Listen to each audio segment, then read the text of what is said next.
Hello students, चलिए start करते हैं। एक्सरसाइज 5.1 का क्वेश्चन नंबर 19 देखते हैं क्या है।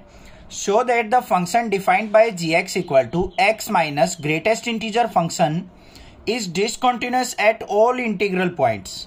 Here braces x denotes the greatest integer less than और इक्वल टू x।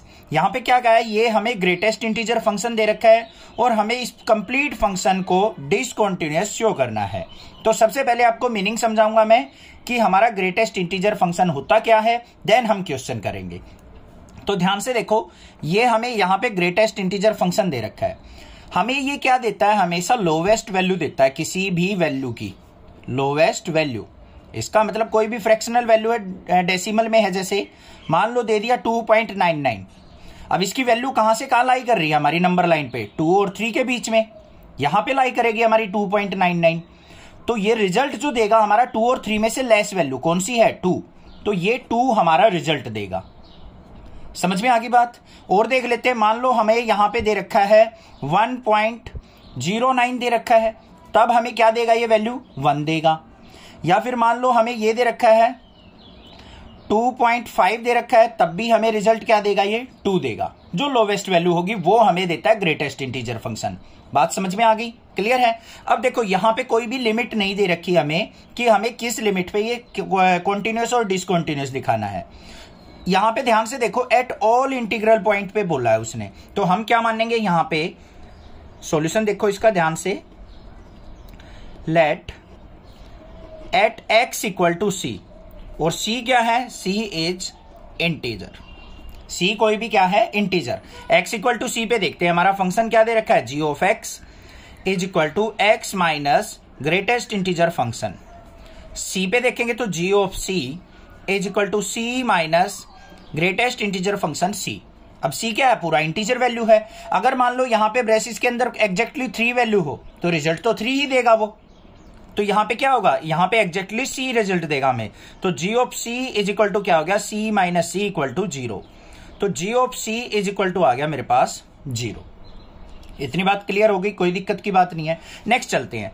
अब हमें क्या करना होता है, लेफ्ट हैंड लिमिट और राइट हैंड लिमिट देखनी होती है। लेफ्ट हैंड लिमिट देखते हैं। लेफ्ट हैंड लिमिट का मतलब समझो पहले ध्यान से। ये मान लो हमारे पास c है, लेफ्ट हैंड का मतलब है c से थोड़ा सा लेफ्ट साइड, मतलब c में से कोई भी हम चीज सब्ट्रैक्ट करते हैं, c माइनस। और राइट हैंड लिमिट का मतलब क्या होता है, c में कुछ भी ऐड करेंगे तो वो थोड़ा सा राइट साइड शिफ्ट हो जाएगा, c प्लस। यही तो होता है हमारा लेफ्ट हैंड लिमिट और राइट हैंड लिमिट। तो हम सबसे पहले लेफ्ट हैंड लिमिट पे देखते हैं, limit x approaches to c minus पे हमारा फंक्शन क्या होगा, g ऑफ x। देखते हैं क्या आएगा, limit x approaches to c minus gx क्या है हमारा function, x minus greatest integer function ये। अब ध्यान से देखो यहां पे क्या रिजल्ट हमारे पास आने वाला है।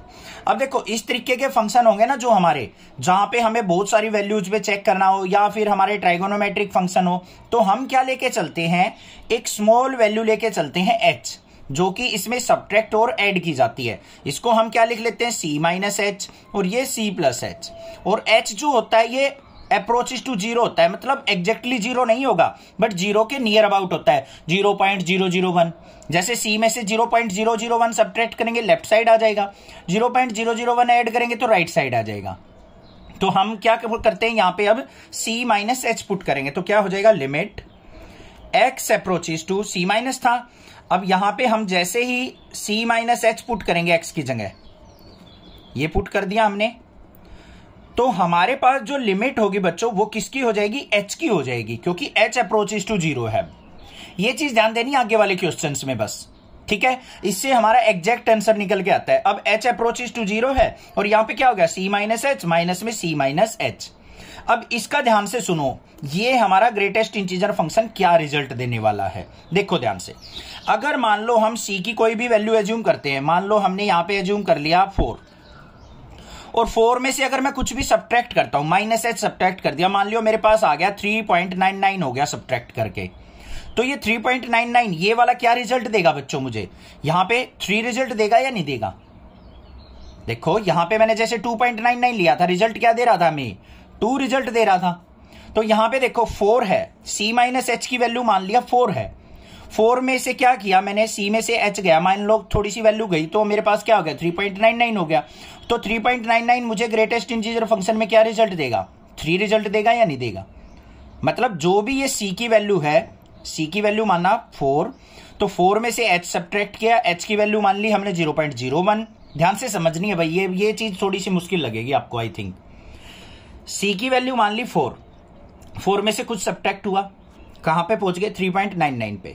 अब 3.99 इसके अंदर है तो ये रिजल्ट क्या देगा मेरा, 3 देगा या नहीं देगा। तो ये 3 क्या है, C-1 है या नहीं है। C की वैल्यू में से एक सब्ट्रैक्ट होके ही तो आई है ये वैल्यू। तो यहां पे क्या लिख सकता हूं मैं, C माइनस एच माइनस में इसकी जगह C-1 रख सकता हूं या नहीं रख सकता हूं।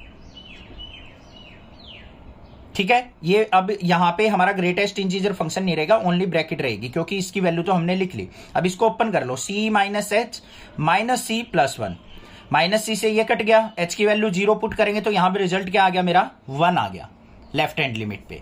अब बात करते हैं राइट हैंड लिमिट की।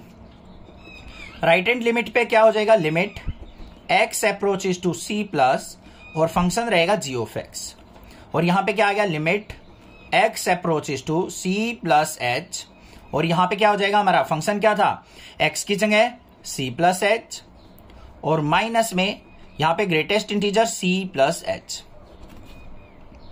अब ध्यान से देखो बच्चों, लिमिट क्या हो जाएगी हमारी h अप्रोचेस टू 0, ये तो C प्लस एच रहेगा हमारा, और C प्लस एच रिजल्ट क्या देगा ग्रेटेस्ट इंटीजर फंक्शन में। देखो C की वैल्यू मान लो 4 थी, इसमें कुछ ऐड किया तो ये हो गया 4.1 हो गया, मान लो 4.1 हमें रिजल्ट क्या देगा, एग्जैक्टली 4 ही तो देगा, लोवेस्ट वैल्यू देता है। तो यहां पे क्या आएगा मेरा C ही आएगा, तो माइनस में C, तो यहां पे क्या आ गया मेरा C plus H minus C से C कट गया, H की वैल्यू 0 पुट करेंगे 0 आ गया। अब यहां पे देखो g ऑफ C 0 आया था, ये 1 आ गया, ये 0 आ गया, तो क्या हो गया ये डिसकंटिन्यूअस। तो यहां पे क्या लिखेंगे हम, g of C not equal to limit x approaches to C minus equal to limit x approaches to C plus. ये इक्वल नहीं है तो ये क्या हो जाएगा, सो इट्स नॉट कॉन्टिन्यूअस, तो ये क्या हो गया हमारा डिसकंटिन्यूअस फंक्शन।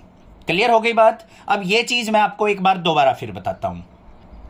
देखो बच्चों, एक बार थोड़ी सी लंबी वीडियो हो जाएगी, कंसेप्ट क्लियर होना चाहिए।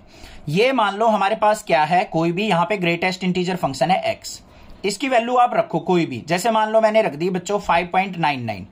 ये 5.99 लाई कहां कर रही है, 5 और 6 के बीच में लाई कर रही है। तो हमें क्या करता है, ग्रेटेस्ट इंटीजर फंक्शन जो लोवेस्ट वैल्यू होती है वो देता है, ये रिजल्ट देगा हमें 5। ये बात समझ में आ गई। अब यहां पे हमने लेफ्ट हैंड लिमिट ली थी, उसका मतलब क्या था, C माइनस एच लिया था हमने, C में से कुछ सब्ट्रैक्ट किया, छोटी सी वैल्यू, ये मान लो C है, C में से कोई छोटी सी वैल्यू सब्ट्रैक्ट करेंगे तो यहां पे पहुंचेंगे या नहीं पहुंचेंगे लेफ्ट हैंड पे। ठीक है, अब C की वैल्यू मान लो 4 है और H की वैल्यू मान ली हमने 0.1 है, क्या मान ली 0.1 है। तो हमारे पास ये जो ग्रेटेस्ट इंटीजर फंक्शन होगा ये क्या देगा बच्चों, 4 में से 0.1 सब्ट्रैक्ट करेंगे तो ये 3.9 आएगा या नहीं आएगा। C माइनस एच का मतलब यही तो हुआ 3.9, और 3.9 हमें रिजल्ट क्या देगा 3। C की वैल्यू 4 थी, रिजल्ट आया 3, तो हम C माइनस एच की जगह क्या रख सकते हैं, C-1 रख सकते हैं या नहीं। जो भी C की वैल्यू होगी उससे एक कम देगा ये वैल्यू हमें, बस यही चीज लिखी है हमने। और यहां पे अगर मान लो हम क्या करते हैं, C प्लस एच देखते हैं ग्रेटेस्ट इंटीजर फंक्शन में, तो ये क्या हो जाएगा हमारे पास 4.1 हो जाएगा, और 4.1 भी क्या रिजल्ट देगा, 4 देगा, जो C की वैल्यू थी वही रिजल्ट दे रहा है। तो यहां पे C प्लस वाले केस में हमने इसका रिजल्ट क्या लिख लिया, C लिख लिया। बस अब तो समझ में आ गया होगा आई थिंक, अब कोई दिक्कत नहीं होनी चाहिए। फिर भी कोई प्रॉब्लम लगती है आप मुझसे पूछ सकते हैं, इंपॉर्टेंट क्वेश्चन है इसलिए मैंने इसको दोबारा से जोर देके समझाया है। कोई भी दिक्कत लगे आप मुझसे पूछिए, अदरवाइज चैनल को सब्सक्राइब कीजिए। Thank you students for watching, next classes video.